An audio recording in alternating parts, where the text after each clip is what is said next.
I have a question for you.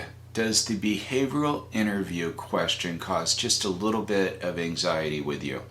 My name is Bill Benoist. I'm a certified professional career coach here in Silicon Valley, and if you answer yes to this question, you're not alone. One of the biggest reasons that individuals will seek out career coaching is to help them prepare for the interview.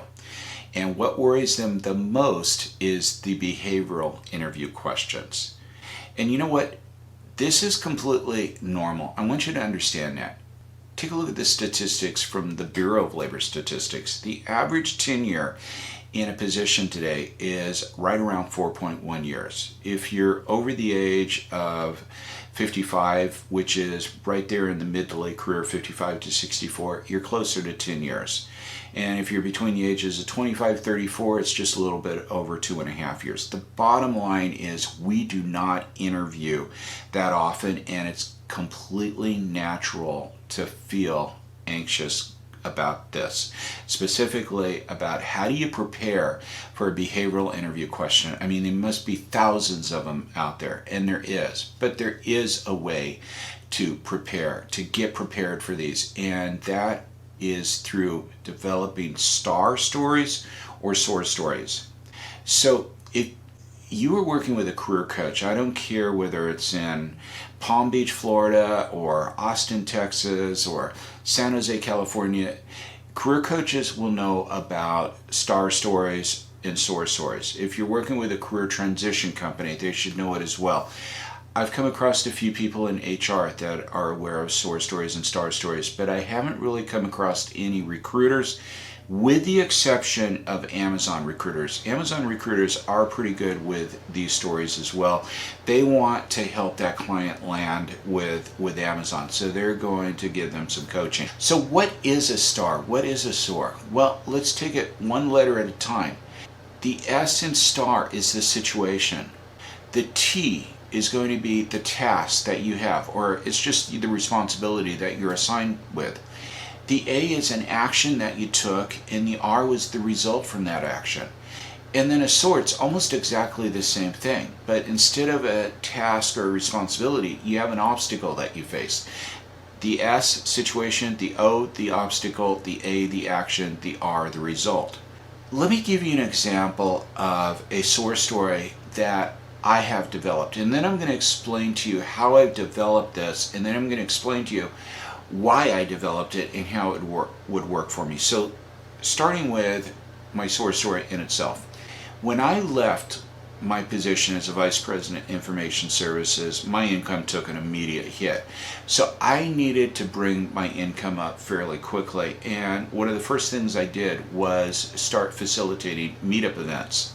Now, I did not have a large office that I could do this in. I'm working from my home office. So I started to do the meetup events at local coffee shops, you know, your Starbucks and your Peet's Coffee out there. The only problem with this is that I could only get about 10 people in and that was max of about 10 people in because there just wasn't any room.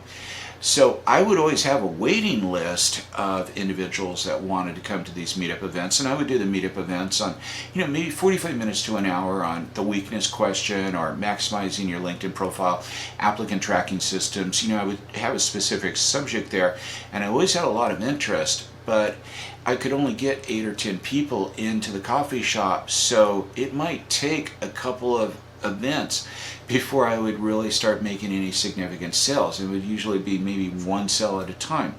So this wasn't working for me, and I began doing some research on what other successful coaches were doing, life coaches, business coaches, health and wellness coaches, and what I found was that they were using webinars. So I started doing some research, and I started researching like Google Hangouts and WebEx and Zoom, and I finally settled on Webinar Jam. Now Webinar Jam, boy, that was a powerful platform out there. but it was also something that was very easy to learn. And within just a couple of weeks, I was facilitating my first live online webinar. And I had 75 individuals. I had marketed the webinar that I was doing on Facebook using Facebook ads, and I had about 75 people on there, and I made, I think, 5 sales. So how did I develop this specific source story? Well, it's the same principle as what I encourage my clients to do. And it's really a 2-step process, and they have to do both. So the first item is to simply go bullet point by bullet point by bullet point down the resume. And for every bullet point, and I hope by now you have your resume as accomplishment statements and not reading like a job description out there. But what I want you to do is I want you to have a specific story behind each one. So I know I've said this in previous videos, but the typical recruiter is only going to spend about 6 seconds on the resume, scanning it, not reading it, separating it from the no pile to the yes pile. But now, when they get on the phone with you, they're going to do a deeper dive on that resume. And I want you to be prepared, because what they may be doing is they may be asking you specific questions like, I see on your resume here that you talk about facilitating workshops and online webinars. Can you tell me a little bit more about this? So how did I develop this specific source story? Well, I created it for my resume. When I am working with clients, on one-to-one clients, I talk about developing 15 to 20 source stories through a 2-step process. The first process is going bullet point by bullet point down the resume and making sure that they have a story. It's either a star story or a source story behind that. That there was a situation that they can talk about, a task or an obstacle that they faced, an action that they took, and the result of that. This is going bullet point by bullet point down the resume. So for example, in what I just gave you, if somebody was to ask me the question, Bill, I see that you facilitated workshops and online webinars. Can you tell me a little bit more about that? I'm able to use that last story as an example. Now, that's the first process, just going simply bullet point by bullet point down the resume. So here's the second process that I want you to do. And again, you need to do both of these processes. I want you to just take 30 to 45 minutes and sit down and begin to deeply think about significant events that have occurred over the last 5 to 10 years in your employment. I can just about guarantee you that for every one of those significant events, there is going to be a source story or a star story involved. And you know what? These are going to be the kind of events that are going to come up that are going to be able to answer questions like this. So Bill, can you name a time when you lost a significant client? Why did that happen? So Bill, if we wanted to enter a new market, what strategy would you use to help our company reach that goal? These are the behavioral type of questions that are not going to be on your resume, but if you sit back and think about significant events that have occurred during the last 5 or 10 years, I can guarantee you, just about guarantee you, that you're going to have a story that will cover multiple, not just one, but multiple questions out there that can come at you.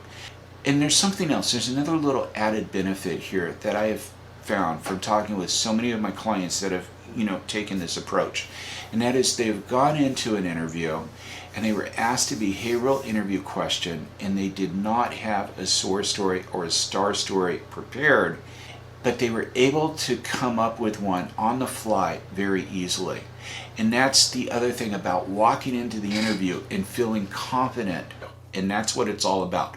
Preparation is key. So my advice is to create 15 to 20 star stories or source stories. And when I say create them, I'm not talking about writing a college essay. Just simple bullet points is sufficient. 1 or 2 sentences. So do you have a sentence or two for the S, for the O, for the A, for the R, etc. Just type out that 1 or 2 sentences there. And then this is important, I think. Print out these stories and put them in a folder.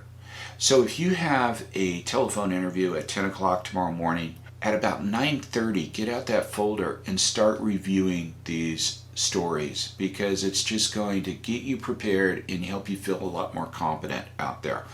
If you are going in for an interview in person, arrive about 20 minutes early, sit in the parking lot and start reviewing your stories so you're prepared going in for the interview. So in conclusion, preparation is key. I just can't stress this enough. Preparation is key. If you want to be ahead of the competition out there and make a significant impression with that hiring manager, then do the work in the beginning. You won't regret it.